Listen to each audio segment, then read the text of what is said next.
Ahoy hoy, Pryor here, and welcome to the inside of the latest generation Range Rover Sport. So, unlike, say, Land Rover's Discovery Sport and the full-fat Big Discovery, the Range Rover Sport and Range Rover, full-fat Range Rover, are much more similar things. So the Range Rover came out not very long ago, we drove it just a few months ago, and now the Range Rover Sport has followed because it lives on the same platform, which is now a new architecture. I think MLA, largely aluminium.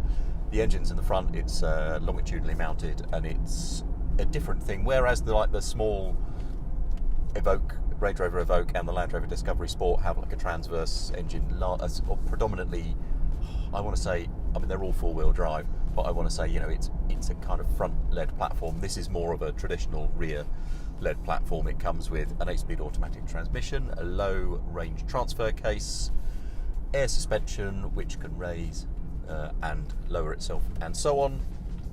And the similarities in the two mechanically go a lot further still. I mean, this has got active rear steer in the same way that the big Range Rover has.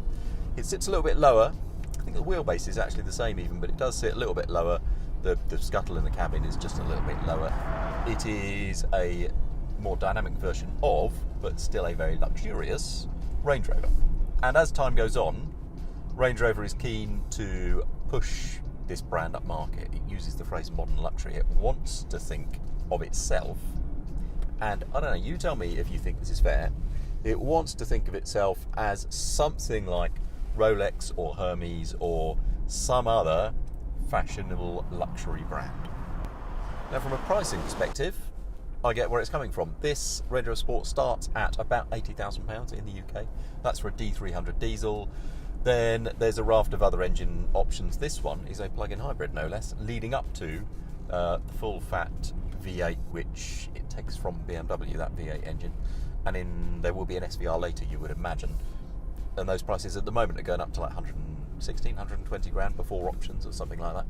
And they will get more expensive when you would imagine that SVR will arrive. Now that engine, V8 engine family, makes up to, in the BMW M5 CS, it's got over 600 horsepower, isn't it? About 620, something like that. So the next gen SVR could be, I don't know if Land Rover will be allowed to give it that much power, or even if it wants to, but that could be quite a thing. But back to this plug-in hybrid, it's got quite a long range. The pluggable one, its electric only range is up to something like 70 miles, which is pretty good going. I haven't done a full economy test. I have done one in a Land Rover Defender plug-in hybrid, which uses the same sort of technology as you would expect. And when it's in electric only mode, obviously uses no fuel at all. And then if you sort of leave it on a mode where it's gradually taking the battery from full down to empty, that takes quite a long time and is pretty good going, and it'll do something like 60 odd to the gallon while it's doing that, and that extends its hybridized pluggable range by a reasonable amount. If that battery is completely depleted and then you're just on effectively the engine charging the battery alone rather than any stuff that you had left from the plug-in, then economy takes a real hit. But depending on your use case, I think in the Defender it was like high 20s to the gallon, which is not great, but depending on your use case, I think this is a real, plug-in hybrid technology can be a real useful bridging gap. If you usually do not very many miles as a commute, but actually at weekends you stick a tow bar on the back in a trailer or a horse box or a boat or a caravan or whatever, in which case pure EVs are probably not for you. You just get that extra versatility. You still get the pulling power of a big genuine SUV. You get its weight, which is helpful when it comes to whatever you're towing. So I think it's a useful thing. Depending on your use case, this could be the one. And the rest of it to drive, well, it's very, very refined.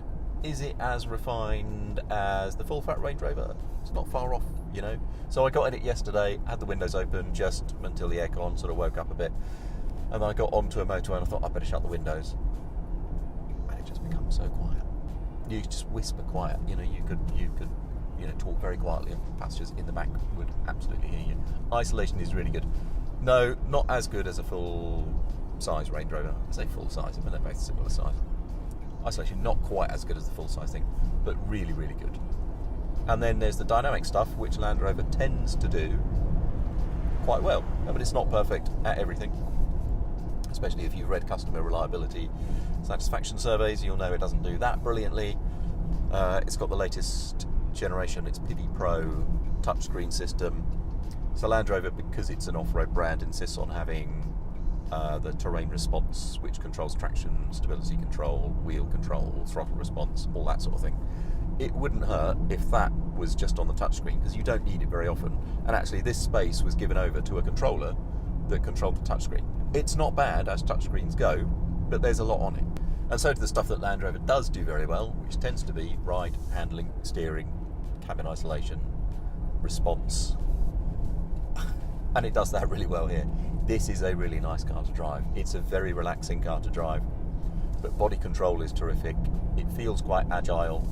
It's got the active rear steer system, so at low speeds it helps you turn. Actually manoeuvring around sort of off-road tracks, through farm gates, things like that, the rear steer is an absolute godsend. And it would just be handy in car parks. Let's face it, that's where it will get most of its use rather than out in the sticks, but it's really useful in either place. I like this car a great deal. It feels plush inside. There are some plastics which are not as good as others, and if you're talking pure luxury, where are you trying to extend this car to? Are you saying pure luxury the same way that Bentley or Rolls-Royce is pure luxury? It's not there. It's not close to being there. But it is a very plush, relaxed, refined interior. We'll get it in the UK soon, where we'll do some better tests with it. We'll take it off-road, we'll take it on-road, we'll put it against some rivals. But meantime, thank you for joining me for this brief-ish first drive. There's a full written review over at autocar.co.uk or in the magazine or digital subscription. There's new stuff at autocar.co.uk all the time. And there's new videos on here. We're starting to pick up, actually, the video output. Again, we had a few months where we didn't have a videographer. We've now got one again. Hi, Jack. And things will be moving along. So thanks for joining me. If you like it, I'd be very grateful. If you subscribe, I'd be even more grateful. And I'll see you next time.